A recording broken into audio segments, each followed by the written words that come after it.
اور برٹش حکومت کی خوشامد ہو تو میں ابھی اور اسی وقت ان کا گلا گھونٹ دوں گی۔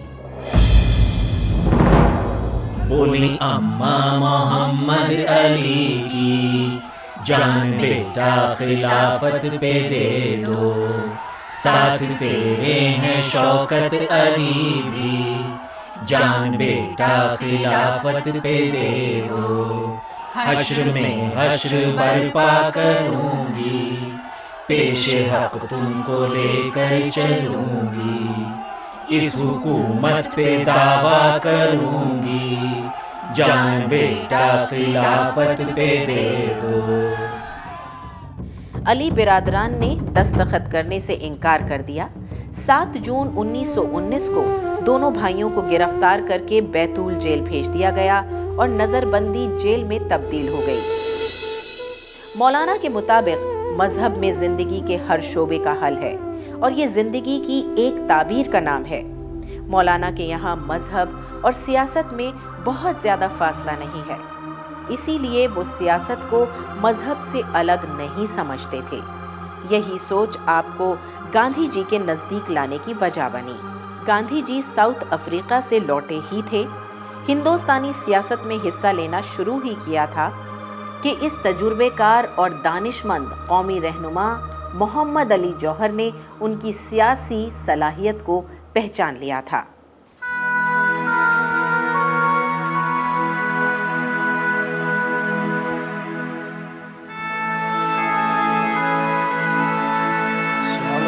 وعلیکم السلام۔ بیٹھو خلیق، سب خیریت ہے؟ جی جی۔ یہ لو، یہ پڑھو۔ سیاست کو مذہب سے الگ نہیں کیا جا سکتا۔ اگر میں بغاوت کے حق میں ہوں گا تو اعلانیہ اپنے خیال کا اظہار کروں گا اور ڈنکے کی چوٹ پر کروں گا۔ یہ تھی کلکتے میں طلباء کو دی گئی موہن داس کرم چند گاندھی کی تقریر۔ اس شخص کے خیالات میرے خیالات سے یکسانیت رکھتے ہیں۔ جلد سے جلد اس آدمی سے رابطہ قائم کرو، کیونکہ یہی وہ فرد واحد ہے جو ہمارے کام کا ہو سکتا ہے۔ جنگ عظیم میں ترکی اور برطانیہ ایک دوسرے کے خلاف نبرد آزما تھے۔ ترکی کے سلطان مسلمانوں کے خلیفہ سمجھے جاتے تھے۔ ترکی کی سالمیت خطرے میں تھی۔ اس کے علاوہ اگر انگریزی خیال یا تہذیب و تمدن اور ان کی لابی کا کوئی شخص ترکی کا سربراہ بن جاتا تو انگریزوں کی قوت اور بڑھتی اور اس طرح انگریز کے پیر ہندوستان میں اور مضبوطی سے جم جاتے۔ آپ نے مسلمانوں کو باور کرایا کہ اسلام کی آزادی کے لیے ہندوستان کی آزادی ضروری ہے۔ اس لیے مسلمانوں کے دل میں انگریزوں کے خلاف نفرت کی لہر دوڑنے لگی اور مسلمان خلافت کے نام پر متحد ہونے لگے۔ 28 دسمبر 1919 کو چھندواڑہ جیل سے رہا ہونے کے بعد علی برادران کانگریس اجلاس میں شرکت کے لیے امرتسر پہنچے۔ جلیاں والا باغ کا سانحہ ہو چکا تھا، آپ نے اس کی مذمت کی۔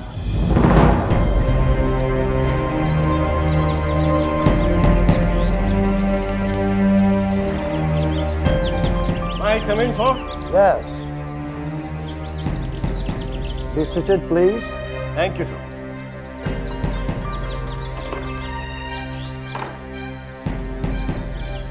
سر، یہ اخبار دیکھا آپ نے؟ آپ کی تعریف سے بھرا پڑا ہے۔ Oh, I see. جب ڈائر رام باغ سے چلا تو اس نے سوچ لیا تھا کہ وہ فائر کرے گا، لہٰذا اس نے مضبوطی کے ساتھ فائر کیے، لیکن اس نے صرف وہاں موجود لوگوں پر فائر نہیں کیے بلکہ ہمارے دلوں پر بھی فائر کیے۔ یہ وہ آدمی ہے جسے میں پرسنلی جانتا ہوں، میرے ساتھ آکسفورڈ میں تھا، انٹر میں مجھ سے ملا تو پوچھنے لگا کہ تمہاری طرح جاب کروں یا نیوز پیپر نکالوں۔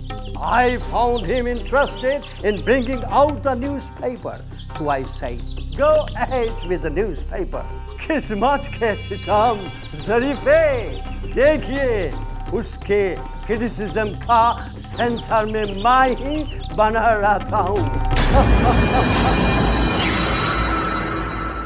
1919 میں امرتسر میں آپ کانگریس کے ڈیلیگیٹ بنے اور یہیں پر خلافت ریزولوشن پاس ہوا۔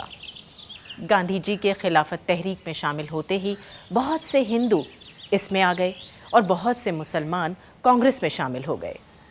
تحریک خلافت کے ساتھ ہی تحریک عدم تعاون کی شروعات ہوئی اور پھر دونوں تحریکیں ایک دوسرے میں ایسی ضم ہوئیں کہ انگریزی اقتدار کی چولیں ہلا دیں۔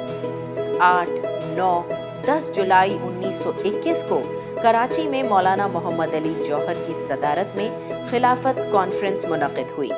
اس کانفرنس میں آپ نے ہندوستانی مسلمان سپاہیوں کا انگریزوں کی فوج میں شامل ہو کر ترکی کے خلاف بندوق اٹھانا حرام قرار دیا۔ اس الزام میں 160 بی 131 تعزیرات ہند استغاثہ دائر کیا گیا۔ آپ کو 2 سال کی قید ہوئی۔ آپ کی پوری زندگی قوم و ملک کے لیے وقف رہی۔ آپ لکھتے ہیں، جو شخص 2-3 دن بھی میرے پاس رہا ہوگا وہ بھی کہہ سکے گا کہ میں دن رات کے 24 گھنٹے میں سے کتنا وقت اہل و عیال کے درمیان صرف کرتا ہوں۔ کئی دن گزر جاتے ہیں اور بچوں کی شکل تک دیکھنے میں نہیں آتی۔ خلافت اور ترک موالات تحریکوں میں آپ ایسا مصروف ہوئے کہ مہینوں گھر کا رخ نہ کر سکے۔ اس دوران آپ کی صاحبزادی آمنہ بہت بیمار پڑ گئیں۔ بیٹی کی بیماری کا تار آپ کو موصول ہوا، لیکن تب بھی قومی و ملی مسائل میں آپ ایسا الجھے رہے کہ گھر نہیں پہنچ پائے۔ بسم اللہ الرحمن الرحیم، قل واللہ احد اللہ الصمد لم یلد ولم یولد ولم یکن لہ کفوا احد۔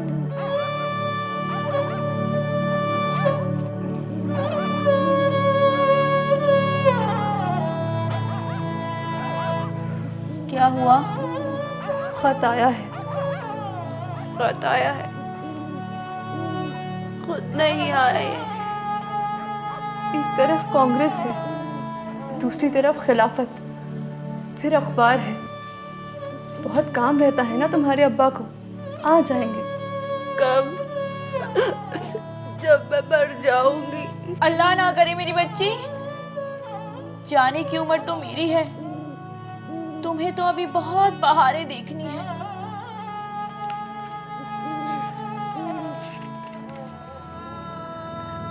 میں ہوں مجبور، پر اللہ تو مجبور نہیں۔ یا تجھ سے میں دور سہی، وہ تو مگر دور نہیں۔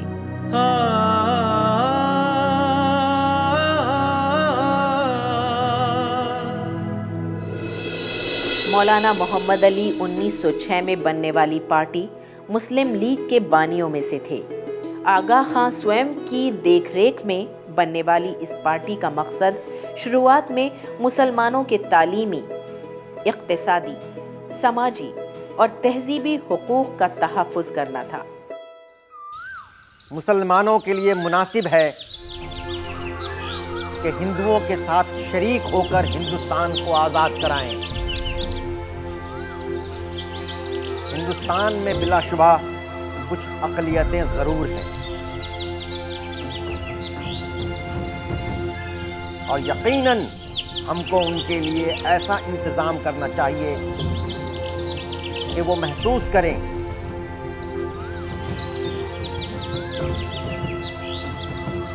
کہ آئندہ حکومت ہند ایک یا 2 اقوام کی حکومت نہ ہوگی، بلکہ تمام ہندوستانیوں کی حکومت ہوگی۔ اس میں ذات اور عقائد کا امتیاز باقی نہ ہوگا۔ خدا نے ہمیں ویسا ہی آزاد پیدا کیا ہے جیسا کہ جارج پنجم کو۔ ہندوستان کو آزاد ہونے دیجیے تاکہ کوئی شخص آئندہ کسی ہندوستانی مرد اور عورت کے بارے میں یہ نہ کہے کہ تو پیدائشی غلام ہے۔ آپ ذیابیطس کے مریض تھے۔ اپنی سخت علالت کے باوجود ملک کو آزاد دیکھنے کی خواہش سے مجبور ہو کر آپ لاغری کے باوجود 1931 میں لندن میں ہونے والی گول میز کانفرنس میں حصہ لینے گئے۔ لارڈ ارون ایک طرف تو آپ کو علاج کے لیے مسوری بھیجتے ہیں اور دوسری طرف کہتے ہیں لندن جا کر کانفرنس میں شرکت کریں۔ کیوں؟ وہ جانتے نہیں کہ آپ کھڑے بھی نہیں ہو سکتے۔ میری صحت کی ناسازی اور ہر طرف سے میری مخالفت کے باوجود اگر ایروین چاہتے ہیں کہ میں اس کانفرنس میں شرکت کروں تو ضرور خاص بات ہوگی۔ لیکن آپ کی صحت… کچھ مت کہیے، میں ساری زندگی کام کے لیے زندہ رہا اور اس وقت کام سے منہ موڑنا ایسا ہی ہے جیسا کہ بزدل کرتے۔ آپ اسٹریچر پر لیٹ کر انگلستان گئے۔ گول میز کانفرنس ناکام ثابت ہوئی، لیکن آزادی کا یہ شیدائی بنا ارمغان آزادی لیے وطن واپس نہیں لوٹا۔ ہے رشک ایک فلک کو جوہر کی موت پر، یہ اس کی دین ہے جس کو پروردگار دے۔ کہاں گئے وہ لوگ جن کی قلم کا لوہا تلوار کی دھار سے زیادہ تیز تھا؟ مولانا محمد علی جوہر کے پرجوش قلم کو سلام۔ وہ صورتیں نہ جانے کس دیس بستیاں ہیں، اب جن کے دیکھنے کو آنکھیں ترستیاں ہیں۔